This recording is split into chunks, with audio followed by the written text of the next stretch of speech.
I've been blessed since I've been coming. Amen. I know many people don't know me. Hallelujah. But I've been blessed. Praise God. Since the first Sunday of this month. Amen. I still remember the teaching of the first Sunday. I think it was overflow. Amen. That was great. Hallelujah. That was awesome. Amen. God breaking us down overflow. And I remember the one of last Sunday about procrastination. That was strong and heavy. And I encourage, if that message was recorded, I encourage every youth, every teenager to buy it and listen to it.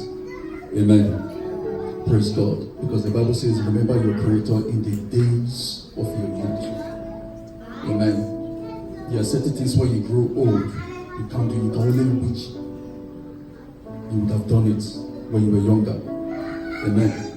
So it's a message you should pick and run with. Praise God. Well, today I want to do a teaching. Amen. On what I just titled Dynamics of Life in Christ. The dynamics of life, or the dynamics of our life in Christ. Anyhow you want to put it. Amen. Wherever the time takes me, I will stop there. Amen. Because obviously, what I have here, I'll not be able to teach that within 30 minutes. Amen. So, whatever the time takes us, I will stop there. Amen. Praise God. Dynamics of life in Christ. Amen. So, I have about 7 points. I will see how far we can go. Hallelujah. How many of us enjoy our walk with God?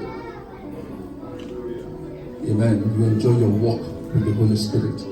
Very, very important, because our life as a Christian is a spiritual thing. Amen. And we need the help of the Holy Spirit to make it. No one can live a successful Christian life without the Holy Spirit. That was why Jesus said, wait for the promise of the Father. Because Jesus knew that the disciples could not make it. That's why he said, before you start going out, wait.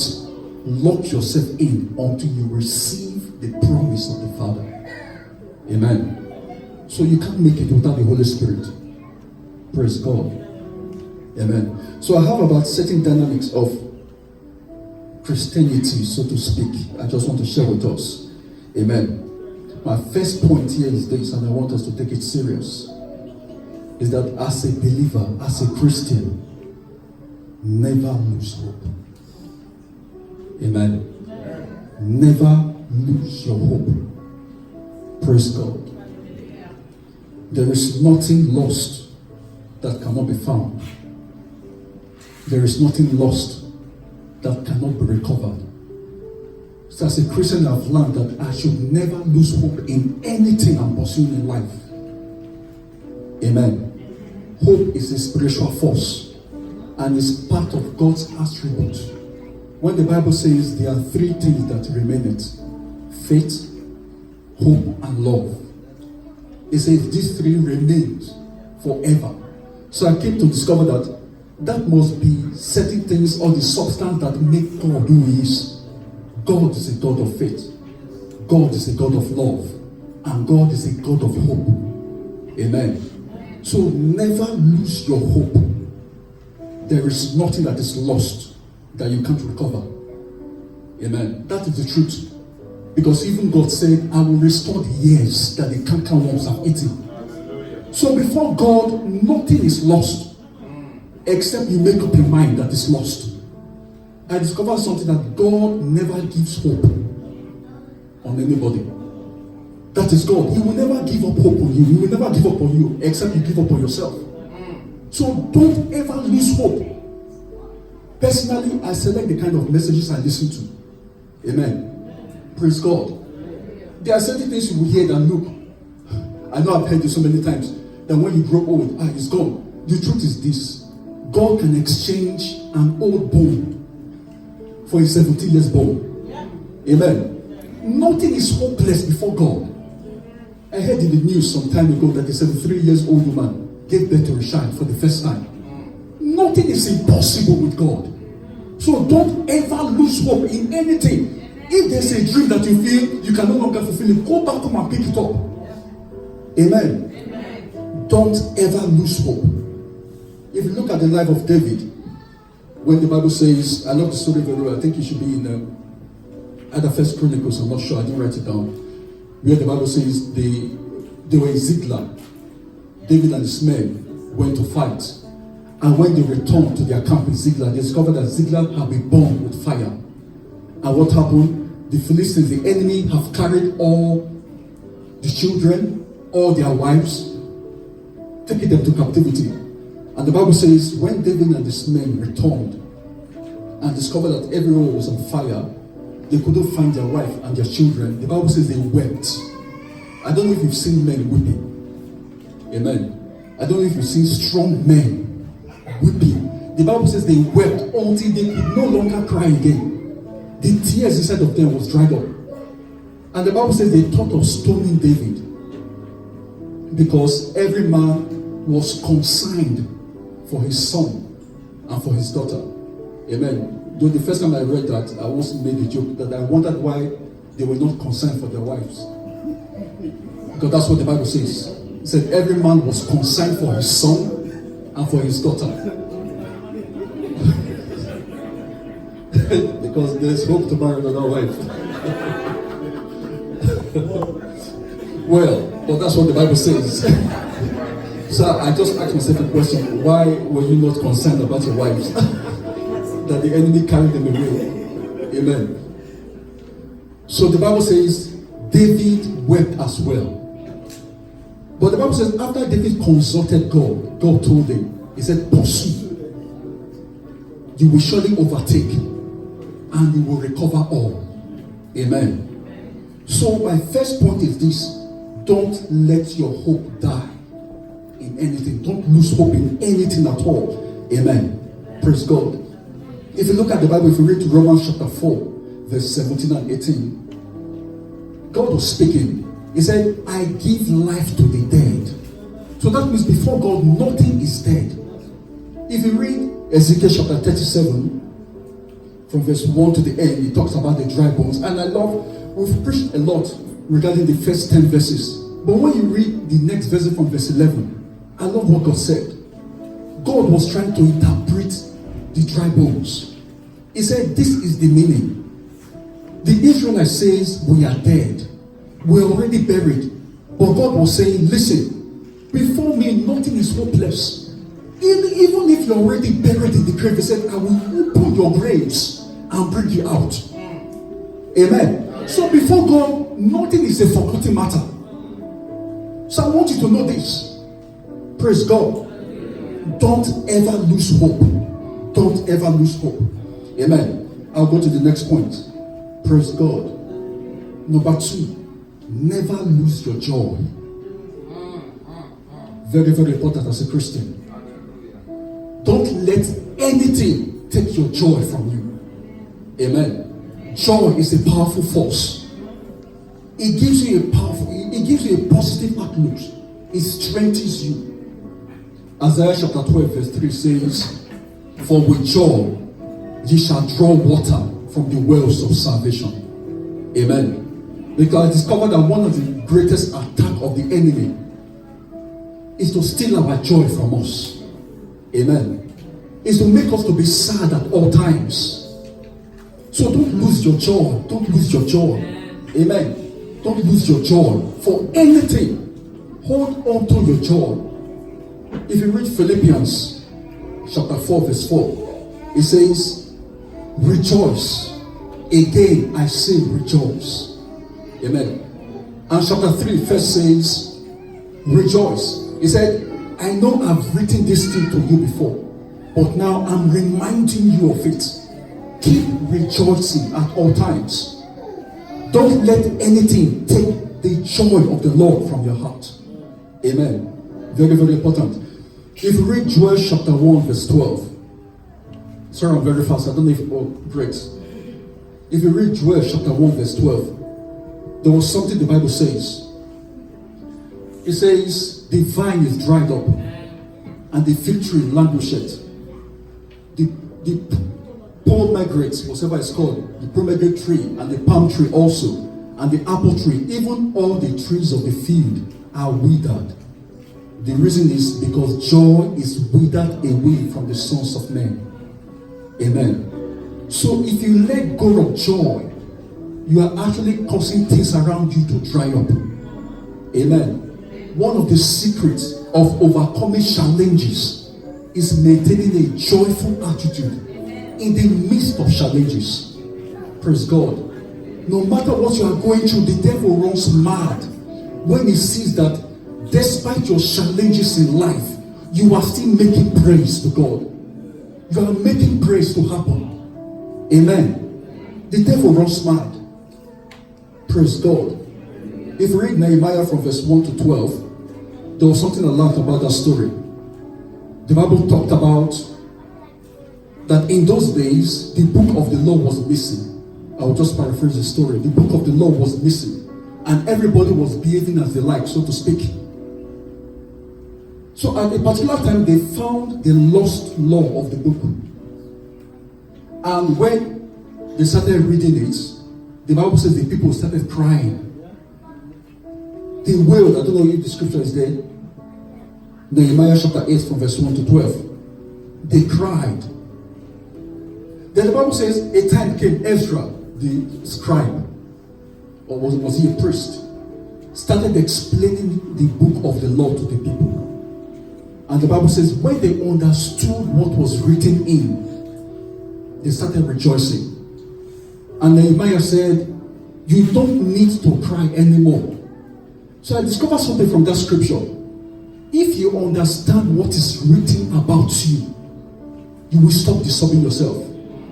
If you understand what God says about you, you will find a reason to rejoice. If you know that the Bible says, blessed be God who causes you always to triumph in Christ Jesus, you will know that at any time in life, success is sure. Because that's what the Bible says. The Bible says, my people are destroyed because of lack of knowledge. If you know the truth, you won't be worried about anything. If you go for an interview, you will not take it. You will rejoice because you know that, God stopped that one because there was a bigger one God you wanted to miss. Amen. So keep rejoicing at all times. Praise God. Keep rejoicing. Amen. Keep rejoicing. I'll go to the third one. Amen. The top dynamics of our walk with God. Keep walking in love. Very, very important. Keep walking in love. Amen. We don't have AC here. I think somebody needs to buy AC for my sake. Amen. Praise God, because I sweat a lot. Amen. I don't like wearing this. If you noticed, it has been long I wore suit. I wore suit last year. I'm a Yopi preacher now. Most of the programs I have in Kingston, few of you that know about it. I'm always on jeans and t-shirts. The congregation can be wearing suits, but I'm okay. Amen. It says that long I wore this, I'm sweating. So never mind. Praise God. So keep walking in love at all times. Keep walking, keep relating with everyone in love, no matter how they relate to you. Amen. At my place of work, where I work, there's a particular person. If I say hello, he won't say hello back. He won't greet me. The way some of these white guys behave and everything. He was seeing himself as somebody big, and he has been in the company before me. And I just said to myself, I must not break my principles, no matter what. I will not allow the behavior of someone to determine how I should behave to him or her. Amen. I just said, I will keep showing this guy love. I will keep showing him how to behave. Amen. So keep walking in love at all times. Praise God. 1 John chapter 4, verse 7 says, Beloved. Can you put that scripture there? Because I think I'd love to read that. 1 John chapter 4, verse 7. It says, Beloved, let us love one another, for love is of God, and everyone that loveth is born of God and knoweth God. Amen. So keep walking in love at all times. Keep relating with everyone in love. Amen. That's very, very important. If you read 1 Corinthians chapter 13, you will see where the Bible talked about love. Love is kind. Love does not give record of evil. Amen. No matter what is going on, praise God. Just relate with everyone in love. Amen. Very important. The fourth one, I think I'll be able to go through every one of them. The fourth one is this: keep living by faith as a believer. Keep living by faith. Amen. Keep living by faith. Praise God. Faith is not faith if it's not based on Christ. Thank you. Amen. Faith is not faith if it's not based on Christ.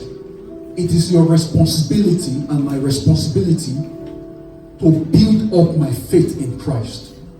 So as a believer, God expects us to keep living by faith. Keep acting by faith. Amen. Keep doing things by faith. No matter how long it takes. Don't let anything weaken your faith. Amen. Keep taking steps. Praise God. Keep taking bold steps. Amen. As a believer, I discovered that as a Christian, in those days when we got born again, I think I've mentioned this here before some time ago, we were normally asked, anytime we see ourselves first thing in the morning, every day, the first thing we ask ourselves is, how is your faith? That was our way of greeting. Amen. In secondary school, once we see ourselves in school, we went to the same school. We don't normally ask, I love that your wristwatch, or I love, then we're not driving cars anyway. I love that the first thing we ask is, how is your faith? Amen. How is it going? Praise God. I used to stand strong. That was our motto. I used to stand strong. Amen. Hope you've not fallen under any temptation. How is your faith? And most of the time the answer is always great. Good. I love a brother then. I don't remember his name. He will respond to me, fire. That's his, once I ask him, how is your faith? He will respond and say, fire. I say, great. Praise God. So keep walking by faith at all times. Amen. Keep walking by faith. If you read Hebrews chapter 11 verse 1, which you know very well, the Bible talks about faith. That faith is the substance of things hoped for, the evidence of things not seen. And if you read Romans chapter 4, verse 20 to 21, it explains to us how Abraham acted in faith. Amen. How Abraham took the word of God as it is. Amen. How Abraham decided to take steps of faith to bring the word of God to pass in his life. In Jesus' name. The fifth one, keep making positive declarations. Amen. I think I'll spend a little bit of time here because this was the main thing, or this is the main thing I intended passing across to us. Keep making positive declarations. Praise God. The words you say matters a lot. I discovered a lot of people we've closed and terminated our destiny because of the things we say. Praise God. Very, very important. Watch the words you speak, especially if you are a leader. Amen. Especially if you are a parent as well. Watch the words you say. You know, there was a time I was teaching somewhere long ago back home in Nigeria, and I discovered that God does not play with his words. I don't know how many of you have read or have seen anywhere in the Bible where God was speaking and God now said, oh, I was just joking. Or where God said, it's a lie, I was just joking. God does not play with his words. He said, I have exalted my words above my name. And he said, I am washing my words to see it fulfilled. Amen. Keep making positive declarations. In other words, keep confessing what God has said about you. That is the only way to make it in life. The way God sees you, the way God sees me is different from the way you see yourself. There was a day I was battling, I'm not afraid to say it, there was a day I was battling with certain things. I wanted to break it in my life. Amen. Few people know me because back home, I remember when many years ago, even a lady called me and sat me down. That was when I was a leader of a fellowship. She sat me down. She said, Presido, she said, you are too strict. Because those days, if I come for meeting and it's 10 and you get there 10:01, you are finished. When I feel you are completely finished. So once it's 10, a minute to 10, you see everybody running from every quarter to be in that meeting. And I'll be watching, they will just see my eyes like the clock. Amen. And I wanted to break it. I didn't like it. I felt, no, this is not the godly version. I was praying. There was only one thing God spoke to me. He said, change the picture of yourself. Change the way you see yourself.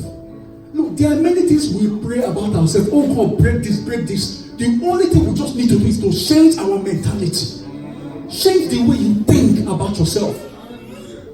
Amen. See yourself the way God sees you. God was just telling me, look, I have not made you like this. Start seeing yourself the way I've made you. There are certain yokes that will be broken if you can just change your picture. Amen.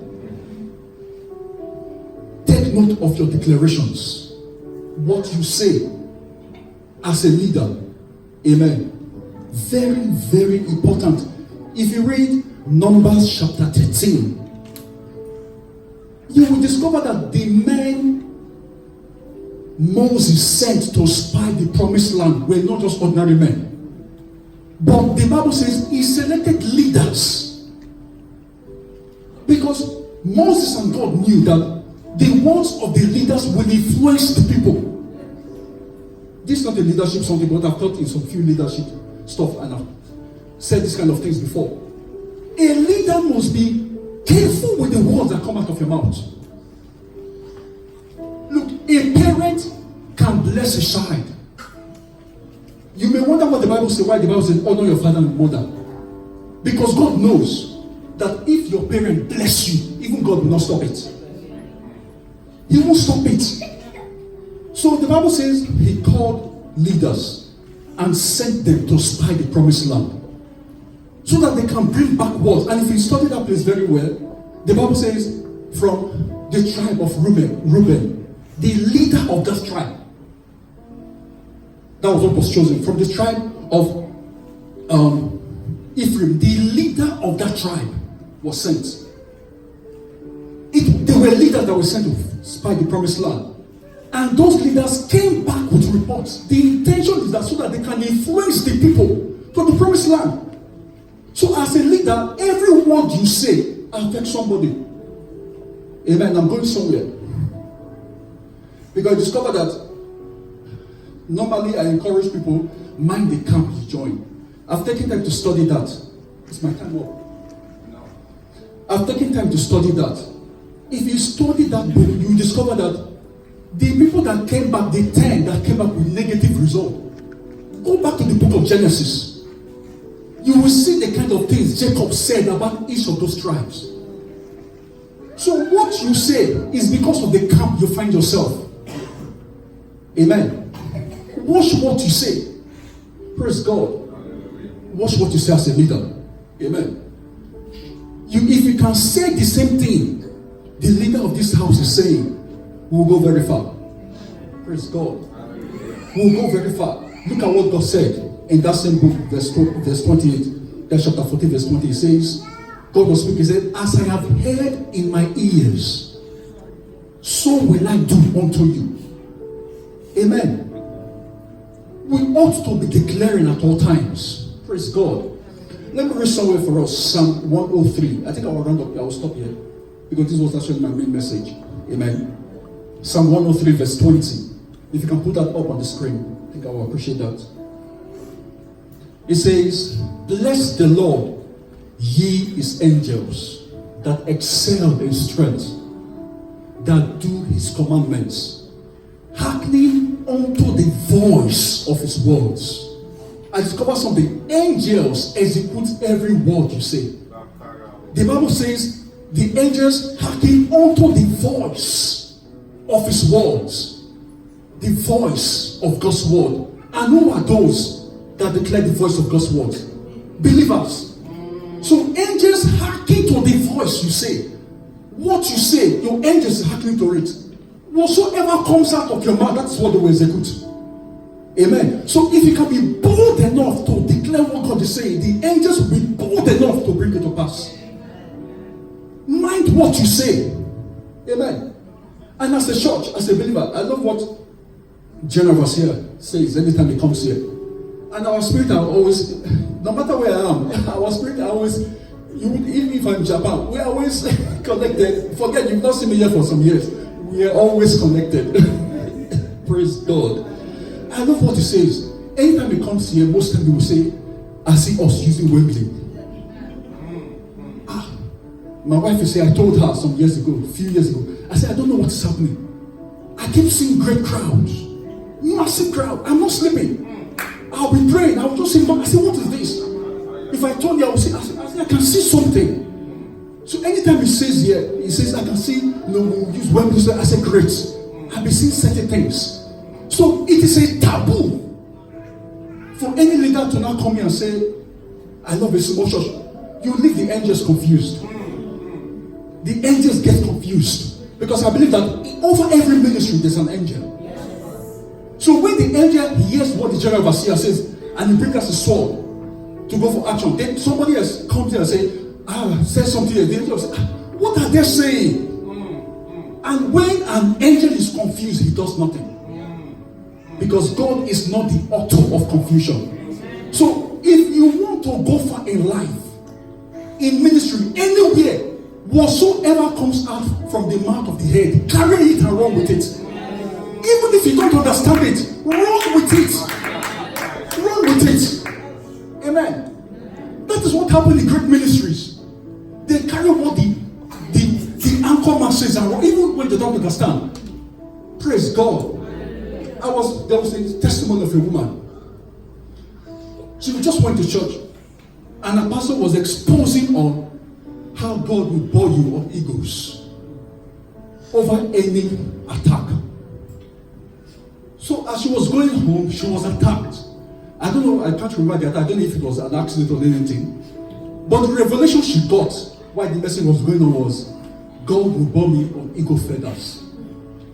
So she was an old woman, she was not well schooled. Do you know what she did? when she was attacked. It was a revelation. She just shouted, "Feathers! Feathers! Feathers!" That was just it.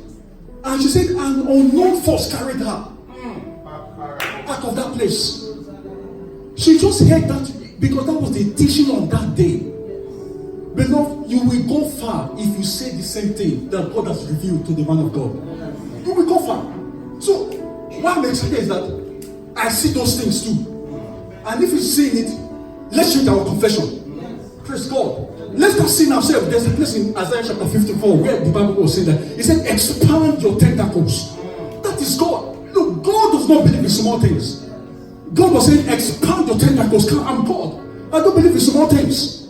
Expand it. Amen.